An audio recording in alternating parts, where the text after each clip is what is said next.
You're zoomed out far enough to see that even though you feel afraid and even though you might not know exactly what to say, you can also see that there's enormous value in jumping into the conversation. It all seems a little bit overwhelming and a little bit scary, but at the same time, you have this opportunity. The more that you have contributed in those rooms, the more they're going to understand who you are, what you do, how you think, and the more likely there's going to be some point at the future where someone is going to pull you in.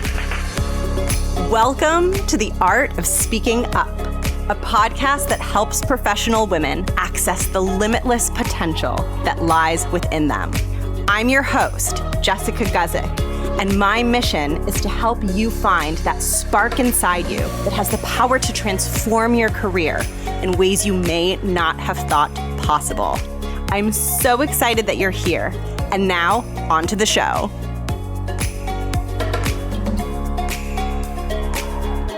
Welcome to the show. Thank you so much for tuning in. It's so good to have you listening. My name is Jess. I'm the host of this podcast. I'm a professional in the corporate space, and I'm also a women's career and leadership coach. And it is so good to be talking to you today.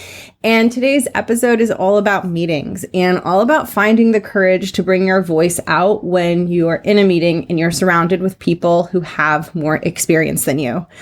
I know that this can be a very uncomfortable situation, a very difficult situation, and I know it can feel impossible for it to change. I definitely remember when I was sort of stuck in this shyness and when I was really afraid of using my voice and having a presence in meetings. I literally the way that I was thinking about it at the time when I was struggling with it was I didn't even want to change it because I didn't realize at the time how important it was to get comfortable speaking in meetings. I just actually was kind of okay with it because I was so unaware and I just this wasn't even conscious. But at the time, my logic that, was deep inside my brain was just I'll just be quiet in every meeting ever and I'll do good work and it'll be totally fine. Right. And quickly my world was rocked and I learned really fast through feedback that was not enough, doing good work and then being quiet as a mouse in meetings was not enough to move me forward, no matter how good the work was. And that was kind of a scary moment for me. And I felt stuck and I felt scared because while I had the clear feedback that I needed to use my voice more, I didn't really know how to approach that. I still felt very scared and the feedback that I got didn't really help me with the how. And so if you're dealing with this, this difficulty sharing your voice in meetings, this self-consciousness, I want you to know that you are not the only one experiencing that. I've experienced it. And I also want you to know that it's possible to change. Now, here's the thing. Change is possible, but it requires effort from you. It requires you to go outside of your comfort zone. It requires you to take steps that, although they might be small steps to some people, they could feel like big steps to you. And so it requires proactiveness and willingness on your part. But the really good news is that fear of using your voice is not a permanent state. It's something that you can change. And today I want to share a perspective with you that I shared with a client of mine, and it kind of blew her mind and really helped her change the way that she was thinking about meetings. And I think this will help you if you are someone who has regular meetings with people who are much more senior. So here's how I want you to think about this. I want you to imagine that you have a dream of becoming a famous pop singer, and it is your career dream to get signed with a record label and put out your own music and go on tour. You want to be like the next Beyonce or the next Taylor Swift. And you've dedicated your career to this, and you write music and you sing and you record in the recording studio. And there's nothing more important to you than attaining this dream of making it big as a singer or as a pop star.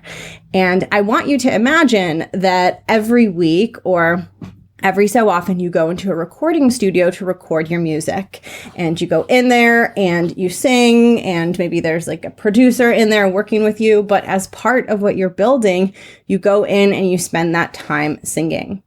Now, I want you to imagine that you are on your way to the recording studio one day.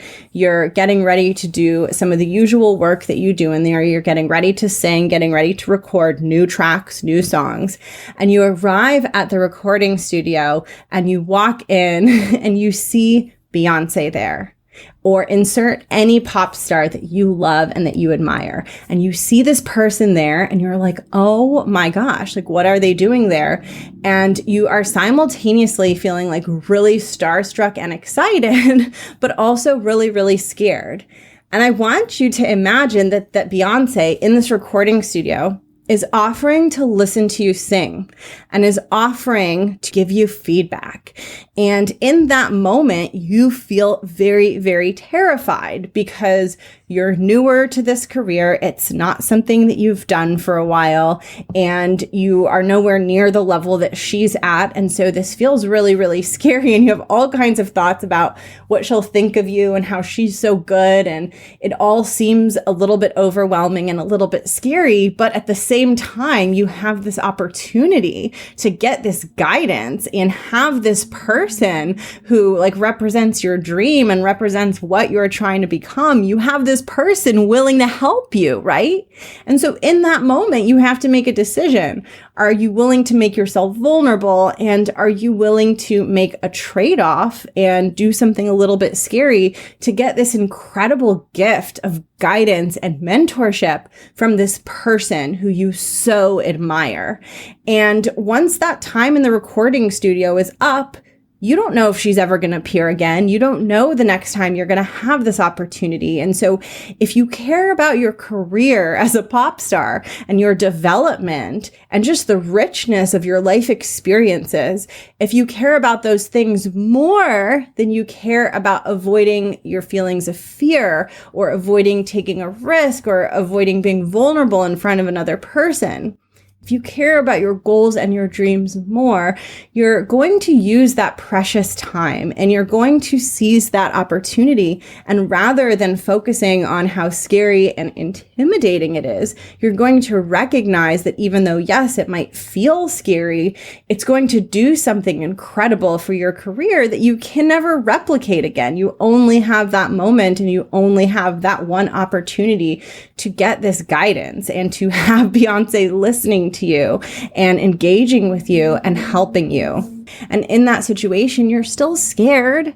You're still terrified. You're still just this budding pop star who is very early on in their career and nowhere near at the level of someone as famous and established as Beyonce. But none of that matters in the moment because the value that you're getting is so wildly huge that you're willing to throw all of your fears out the window and just show up for that moment. And this is what is happening when you are in a meeting with leaders, with people who are intimidating and people who maybe you feel a little bit afraid of. And so often when that happens, it's so easy to focus on all the reasons why it's a bad thing and why it's so uncomfortable. And it's really, really easy to focus on your own discomfort. And it's really easy to focus on your fears. It's easy to focus on your own thoughts about what that person might think about you. It's really easy for you to indulge some of your mind's thinking about like whether what you're going to share is good enough. And what's so interesting is that the pull of all of those thoughts and fears is so, so strong that you might completely tune out and turn your attention away from the most important thing about that situation. And the most important thing about that situation is that you are in a room with people who are doing something that you aspire to do.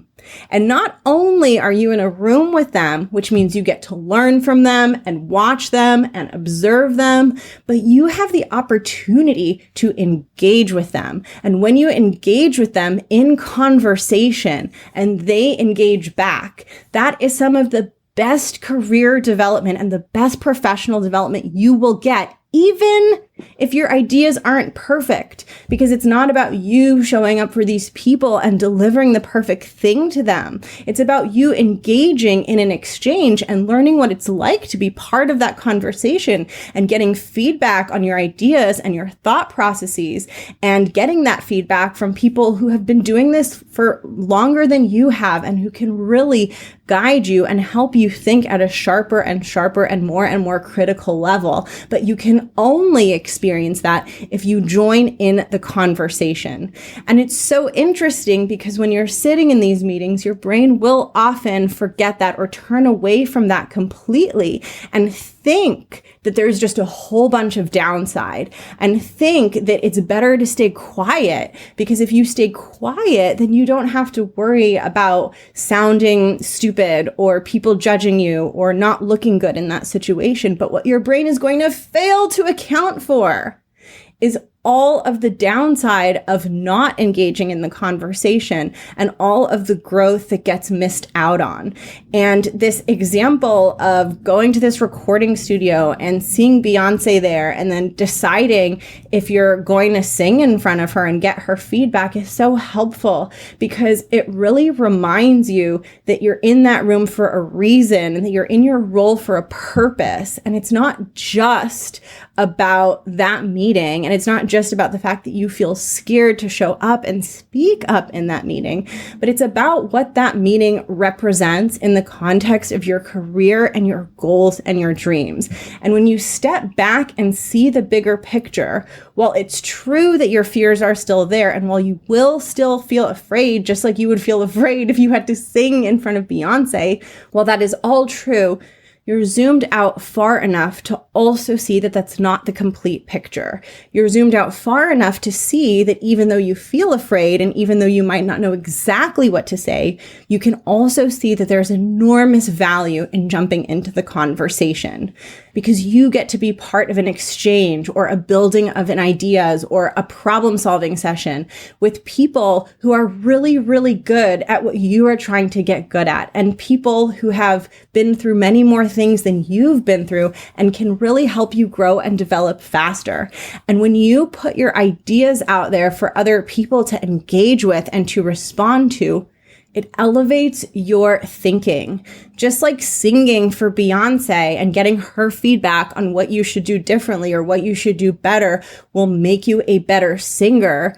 Contributing in a meeting and sharing your ideas with people who have more experience and have more tenure than you is also going to teach you things that you don't yet know. And yes, this requires a level of vulnerability. It requires you to be a voice in a room where you are not the most experienced and you are not the person that's been around there the longest. And that is scary. And you can also make the choice to take action even if you do feel scared, because you recognize what it's going to do for you professionally. And the benefits that I've been talking about you getting to be part of that conversation and how that feedback and just that dialogue with these more senior people will enrich your growth and development. That's just the start of it. I haven't even touched on reputation, right? Think about this. When you sing for Beyonce, you are now in her mind. She has heard you sing. That means that one day she might be missing a backup singer for a big show, and she might need someone, and she knows you're singing because she's heard you sing. So now she can be like, oh my gosh, that person who I mentored in the recording studio, let's bring that person on. And that one decision she made to bring in you as her backup singer, that one decision can change your entire life, but it only happened because you were willing to sing in front of her vulnerably, even though you were afraid and even though you clearly weren't the strongest, most tenured singer in the room. And it's the same exact way for meetings, literally the same exact way. Everything you share is a chance for people to see how you think, to see your level of contribution, to see how you can undo a knotty problem.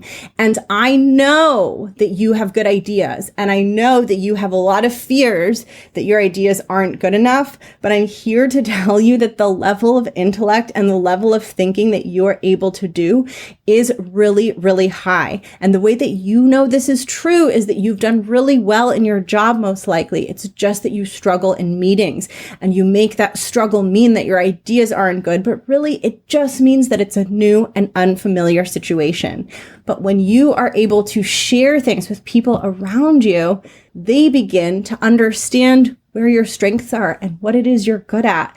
And just like Beyonce brought in that backup singer, they're going to have you in the file of their minds, in the archives of their minds. So when a position opens up or someone needs to lead something and there's an opportunity to get promoted or a really awesome project comes on the radar, the more that you have contributed in those rooms, the more they're going to understand who you are, what you do, how you think, and the more likely there's going to be some point at the future where someone is going to pull you in. And you cannot underestimate how important both of those things are for your career, how important it is to get that engagement from people around you and really become part of that higher level conversation so that you can become sharper and sharper in how you think, and how important it is to show people what you have to contribute so that they understand your gifts and talents and so that you're top of mind for them when something down the line opens up and when there's some sort of big opportunity that you will get pulled into. The more you contribute, the more both of those things will compound over time and the more it will benefit your career. And it doesn't matter if you are shy, if you feel awkward, if you feel worried. Those are all feelings. They're uncomfortable feelings. And I really empathize with them because I have felt all of them and I know how difficult they are. And I know how much it can shut you down. It can shut down your body. That's why I recommend taking small steps, right? You don't have to be the person that is talking the entire meeting. You don't have to be the loudest person in the meeting, but you should make a really clear choice about what you're willing to do in the meeting and what you're willing to do when you feel uncomfortable and when your mind is trying to talk you out of it.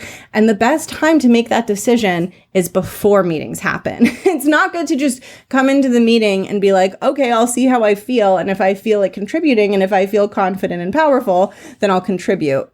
When you're waiting to feel good to contribute, you know that's a recipe for just staying quiet all of the time because your brain is always going to want to talk you out of it, right? So decide in advance where you're setting the bar for yourself and set it low enough that you feel like you can meet it. Try to just contribute one or two things or set yourself the goal of contributing when you have a clear idea come to mind. That is such a good standard to set for yourself. So when people are talking and you have an internal, very strong thought or response to what they're saying, and you're like, oh my gosh, I have something to add, just have your goal be to share that when it comes up really, really strongly and not to keep that inside.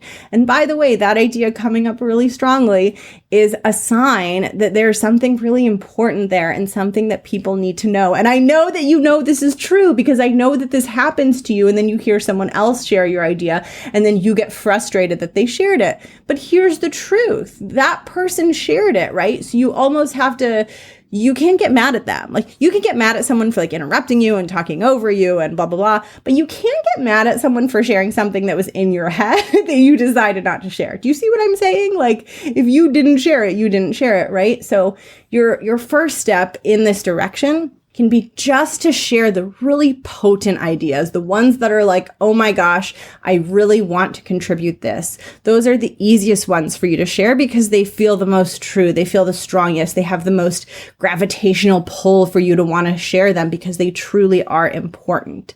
So that's what I would want to challenge you to do. And when you're in that moment of your brain saying like, don't speak up, you might sound stupid, like you're not supposed to talk in this meeting, when all of those things are happening, just remind yourself that you're in a recording studio with Beyonce. And for every minute you're in that recording studio, you can either choose to get value from it or you can just lay back and be a wallflower because it feels too scary. And I'm not saying that you have to like aggressively run at things that are terrifying for you. So actually the way that I like to do personal growth and what I believe is that we need to break down big, scary things into small, attainable steps But that doesn't mean staying quiet the whole time. It means finding one small place to participate. And I suggest starting with the ideas that feel most compelling to you and that feel the strongest and build from there.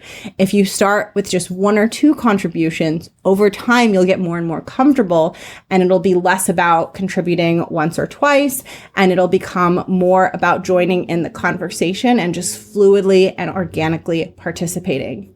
So I hope that this helped you. I shared this recording studio example with a client of mine, and it really changed how she felt in meetings. And it's a really helpful way for you to zoom out and see the bigger picture, because it truly is about the bigger picture of what this does for your career, and the bigger picture of how strong it makes you when you do choose to speak up, even if you're feeling a little bit afraid.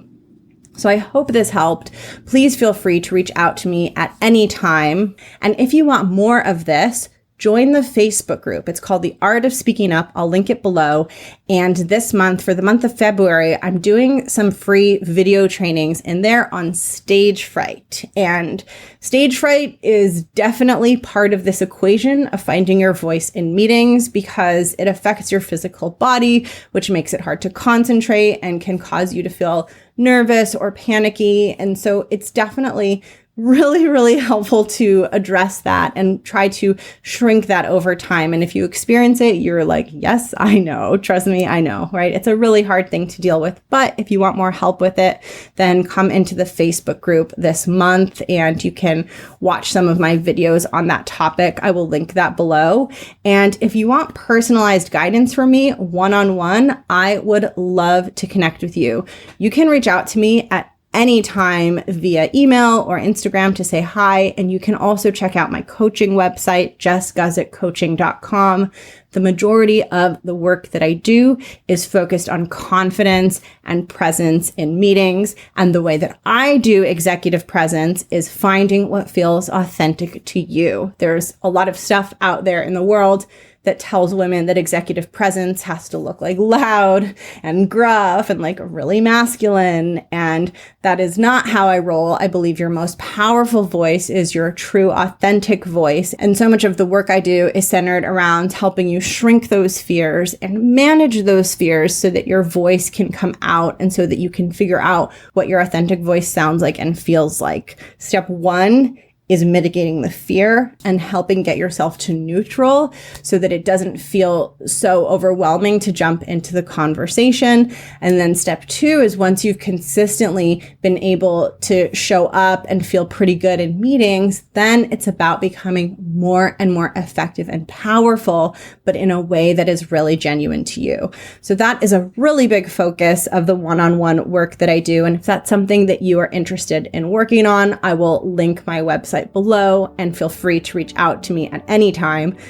Thank you for tuning in. I'm sending you all of the love. I feel like things have been really hard, and coronavirus has been going on for a really long time. And I think a lot of us are just kind of hitting a wall or a little bit at the end of our ropes. And if you're going through that, just give yourself grace and remind yourself that we're all human. You're doing the best that you can. We're all doing the best that we can. And like all difficult things, it will pass, but just give yourself that extra little bit of patience and understanding to be like really messy and to just not have it together and not be at your best, because I don't think this is a time for us to expect that of ourselves.